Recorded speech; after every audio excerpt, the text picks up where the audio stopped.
Hello, Steve White, Steve White's 89. Oh my gosh, we've got a lot of drama happening with the YouTubers. This has sort of been growing for a while. I've sort of been sitting back watching it, and I've been calling people out myself, but because I'm not a big channel, I haven't gotten much attention for it. But I've been calling these people out for a while, over a year.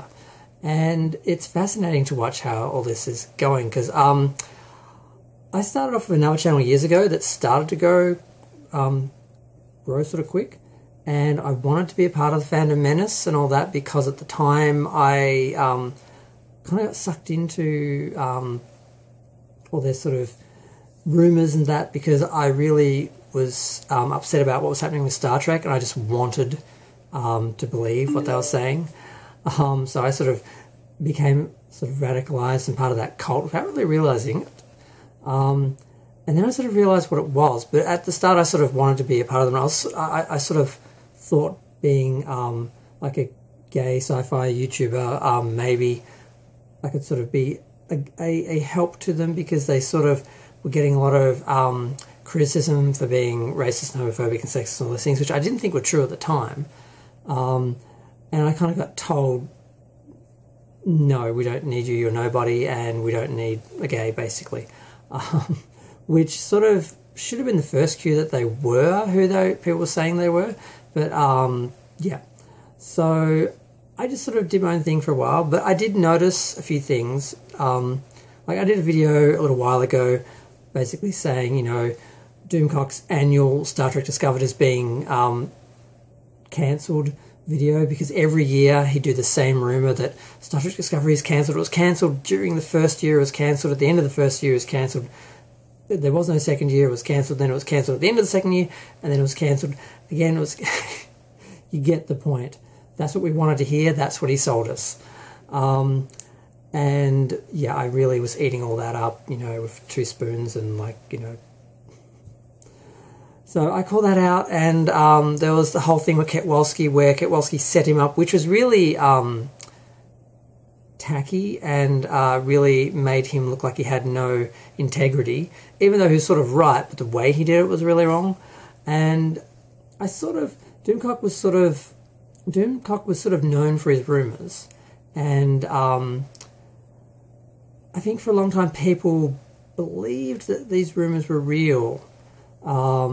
And then people started to suspect that he was making it up because he was feeding a base, that he had grown, and that he was just making up stories people wanted to hear. And a lot of people have said that he does indeed give people hope, that there is like a cult-like following to Doomcock and his little group, and also to some extent the Fandom Menace and Geeks+Gamers and all these people, because they very much are good at telling people what they want to hear, and they know what their base is, and they're feeding them, and they're very much, they sort of follow that sort of Trump sort of model of just focusing on people's lowest sort of elements, their racism, their fear, their hatred, and tell them what they want to hear, and attack the people that they hate, and just feed on hate, and they're a hate group. And this sort of started off, I mean, after I called them out on my videos, you know, which few people saw, although a couple of them did okay for me, they got called out to start off with by really by Zack Snyder, because they're trying very hard now to separate themselves from what sort of got them where they are, and they were trying to go sort of legit in some way. And they were trying to associate themselves with professionals and filmmakers and people like Zack Snyder. And they used his charity, his daughter's suicide and the charity. They were raising money for that to try and get him to come into their stream, which he did. But he did it with the caveat of, I'm not associated with these people, I'm just here for the charity. They're a hate group. And you just saw their hearts all just dropped, and their faces all just dropped, and they were all just devastated that he called them out. And the realization that they're never going to be one of them, they're never going to be a part of Hollywood, kind of hit them all. And it was fun to watch. and I did a few videos about that as well. And then we had the thing with Mecha Random, where it'd been obvious for a while how things were going with her and that, and she had fights with other YouTubers and the patriarchal overlords of Midnight's Edge and that had sort of basically said she was like an unruly woman and she couldn't sort of be tolerated, so they sort of put her off to the side because they're, in my humble opinion, misogynistic, and they're very much exploiting the women for the toxic femininity and all that. And that's what was revealed or alleged, was that these people were basically exploiting women in smaller groups and minorities, that they needed to sort of counter this idea that they were racist and homophobic, which is the crowd they were courting, like the Trump sort of supporting sort of racist, homophobic, sort of alt-right, that huge mass of people, which is so coordinated. If you can harness them, you will have all the success you need, because they are just a force to be reckoned with at the moment. All the other groups, although they're bigger, all the left groups are bigger, that side of America is bigger, but they're all disconnected and fighting with each other over pronouns and whatever, whereas the other side, the right, are all coordinated and they're all, for or against. You're one of them or you're not. There's people have been riding that gravy train for years, and Doomcock has been one of them, and now he's become a liability. Like Mecha Random became a liability, so they put her off in a corner, and she took that for a while, and then she eventually snapped when she realised, I'm not getting out of this corner, I got nothing to lose, and she started calling them out. And that was amazing. And it was kind of sad too, because a lot of the women who were also in the groups came out about being abused basically by some of these men in the groups and being used and intimidated and so forth. So that was a bit disturbing to see all that come out, and it undermined them and also supported what people have been alleging about them for a long time, that they were misogynistic and so forth, allegedly, in my humble opinion. And now we get to the point now where Doomcock, I did videos about, like I said, Doomcock being basically fake and a joke, and realising that he is just fiction and he's just performing for a group, but the fact that people take him as though he's a news story or a news reporter or a source, people like Comic Book News and people like that will refer to him, and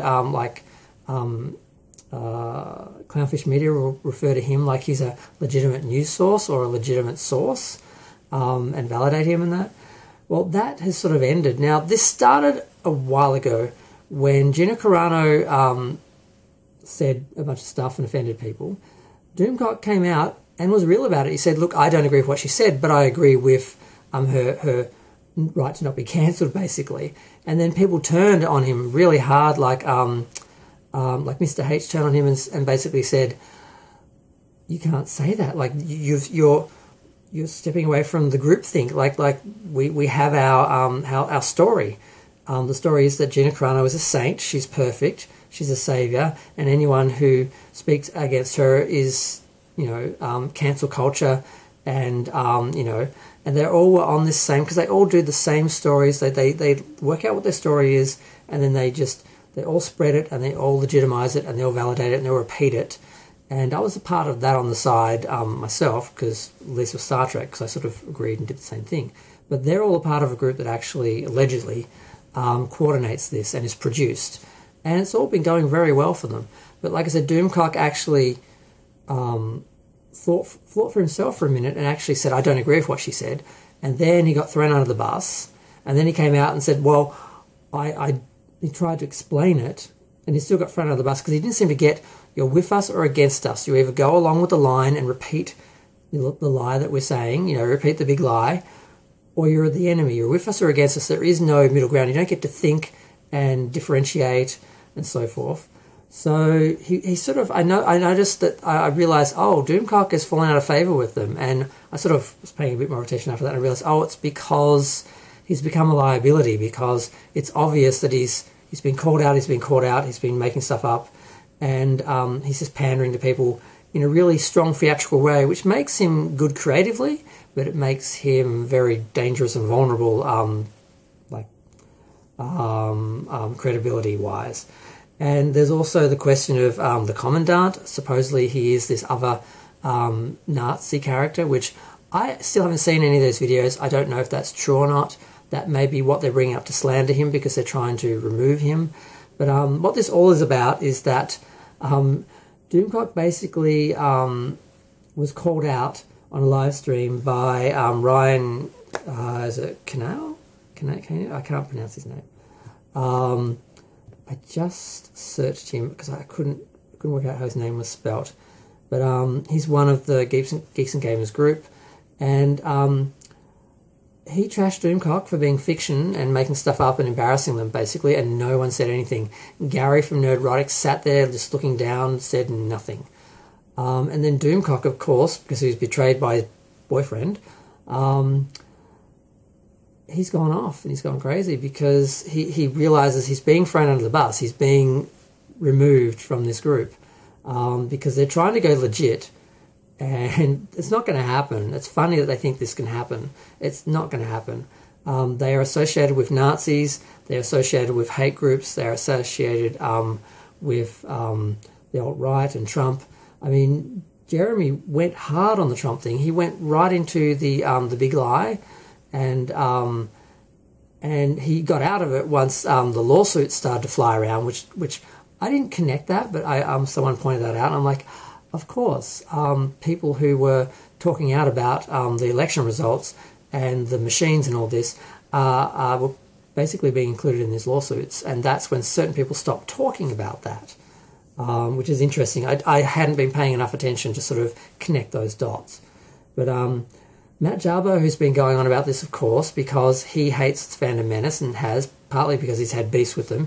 He had beef with Mecha Random a while ago, and she threatened to take him to court because he said something, which wasn't entirely untrue, but she had talked about a film that she hadn't seen, which I've done myself. I've talked about films based on what other people said and not pretended to do a review of the film and never pretended that I saw the film. She never pretended she saw the film, but they're attacking her by saying you're reviewing the film and you haven't seen it, which wasn't true. She hadn't seen it, but she wasn't reviewing the film as though she'd seen it. She wasn't lying. So they were kind of right, but they were kind of wrong, and that started with that whole thing. And they've been hating each other since then. And that fight with her undermined her with the Fandom Menace because you're not supposed to question any of them. You're just supposed to go along with the groupthink, with the one sort of a story that's going at the moment. And she dared to, transgress and think for herself and be an unruly woman. You can't do that with a bunch of misogynists, alleged misogynists. So they threw Doomcock under the bus. Nerdrotic did nothing. Jeremy did nothing. And Jeremy and Doomcock have been tight enough to do like a car video where they're sitting next to each other. Mind you, oddly enough, Doomcock wasn't wearing his mask. He was wearing a wrestler mask, which mysteriously had a K on it, which some people were suggesting might have another couple of Ks on the back of it. But I don't know anything about that. But I'm not suggesting anything about that either. I just noted that Matt Jarbo was saying that. He's suggesting that... he's not suggesting, but... because no one's saying that Doomcock is the Commandant and that he's actually a neo-Nazi. No one's actually saying that, and I'm not saying that. I'll just say that. But this is just a huge, big, juicy mess, and I find it fascinating because when you see them eating their own and feasting on each other, it's fascinating because, yes, I'm bitter because I was rejected from this group back in years ago when I tried to start off as a YouTuber, and I've gone nowhere as a YouTuber because I wasn't a part of this group. All the people who are big are a part of this group, and they're all feeding off each other and supporting each other, and it's been this little network that's worked and cancelled people and promoted people. And if you played the game, if you're a minority or a woman, you played the game, you would be abused. If you took it, you would get some support and you would go further. But you had to be secondary and be reduced and abused in that way. I'm kind of glad I didn't join that group because I wouldn't have been able to handle that and I would have been out. So I wouldn't have gone anywhere. I just would have suffered a bunch and then end up where I am today. But it's fascinating to watch. I like Doomcock as an entertainer, as a character. I see him as entertainment, as fiction. I don't see him as real anymore. I stopped a while ago. I realized a while ago, when people keep telling you the same lie, you realize after maybe the second time, oh, that didn't happen before. They promised me this and I didn't get it. They dangled the carrot and I didn't get the carrot. Well, I'm not going to keep chasing because I know they're not going to give me the carrot. The carrot's just there, so I chase. I'm not going to chase. So I realized this a while ago. I called it out. I called a few things out. I've been calling them out the whole time. I had a little tiff on Midnight's Edge with Mr. H, and he's one of the people I really don't like. I've called him out as well. And you can't do that. And that's why I don't get any support. I don't have a lot of subscribers because some people have been sabotaging me for a while. The first channel I started up, I had that died. And I started up another one, and the one I've got now. And, you know, it's taken me years to get where it only took me 3 months with the first one. Because I'm in a different place and the way I'm regarded. So,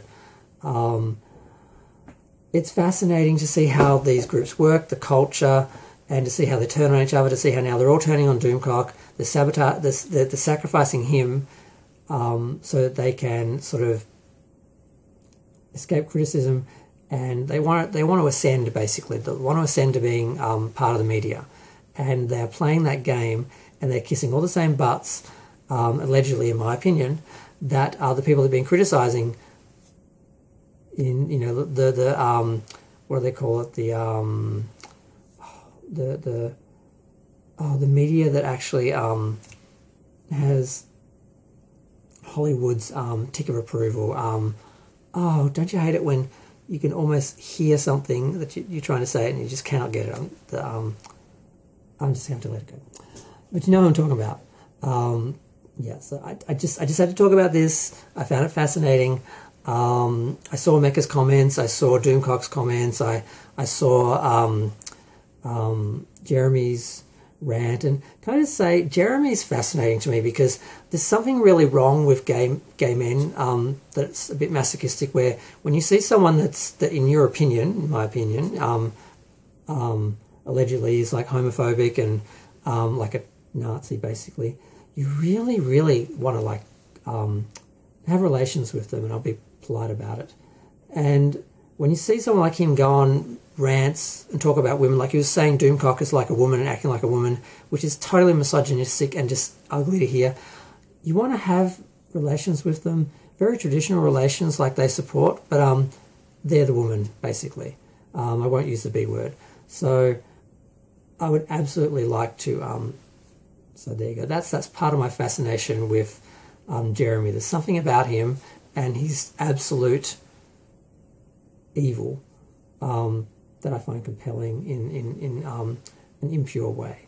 So he went on a rant as well, basically saying that Doomcock is a woman, basically, and he's not answering messages and he won't talk, and it's just a big mess. And it's just fascinating to see people eat themselves, eat their own, and implode. And they've been doing it in phases, and they're eventually going to collapse, because all of these groups do.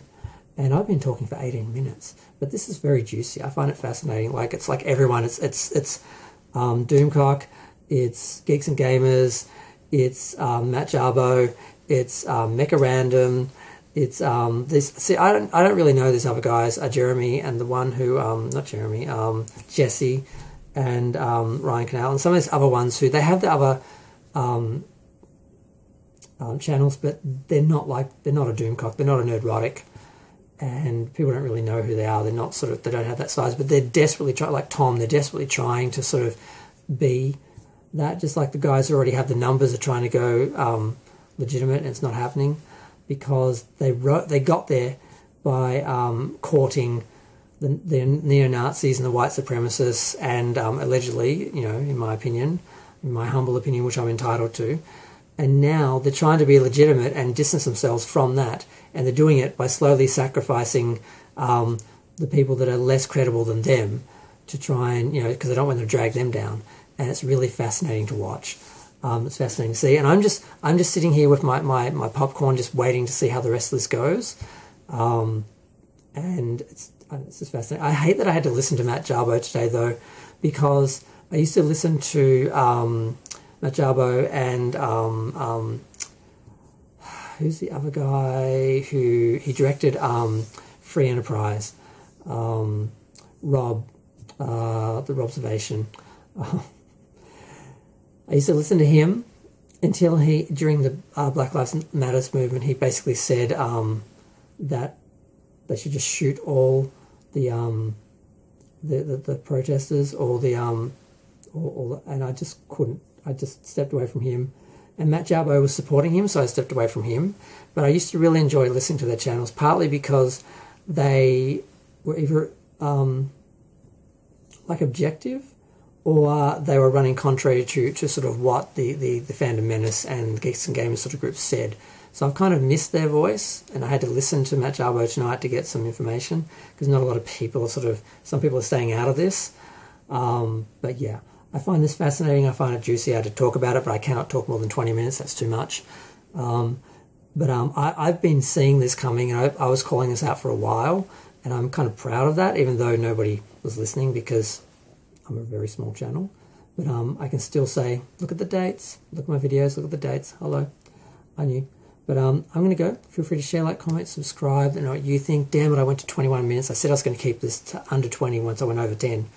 But yeah, let me know what you think. Let me know how you think this is going to end. I'll probably do another video on this one once we sort of see where it goes. But I love that Mecha's calling it out, and Nerdrotic isn't saying anything. I don't know, maybe he's just shaking somewhere. I don't know if anyone's noticed that in his videos or what that could be, but don't want to imply anything there, but he must be nervous or something about stuff. I'm going to go, and I'm going to just watch these people and try not to enjoy it too much because, you know, karma. But it's so hard not to. It's really hard not to. Bye.